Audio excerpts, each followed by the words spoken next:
Le soleil brillait sur la ville de Vroomville, mais l'ambiance était lourde. Campy, un journaliste du magazine Voyage autour du monde, était venu faire un reportage sur cette ville, mais il avait déjà commencé à se plaindre de la manière dont les habitants l'accueillaient.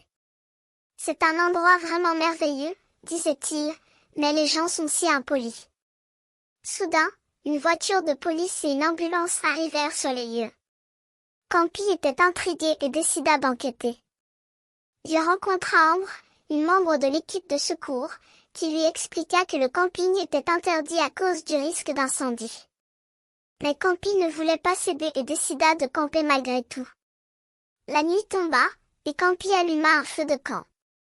Mais, à peine avait-il commencé à se détendre, que la forêt prit feu. Au feu! Au secours! Cria Ambre.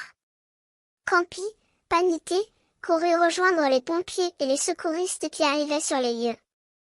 Après une heure de lutte contre l'incendie, Campy fut sauvé par l'équipe de secours. Il fut blessé, mais heureusement non grièvement. Il se sentit mortifié de la manière dont il avait agi et se promit de respecter les règles et les gens à l'avenir. Le lendemain, Campy écrivit un article sur son expérience à Vroomville. Il décrivit la ville comme une merveilleuse destination, mais il souligna également la gentillesse et la disponibilité de l'équipe de secours.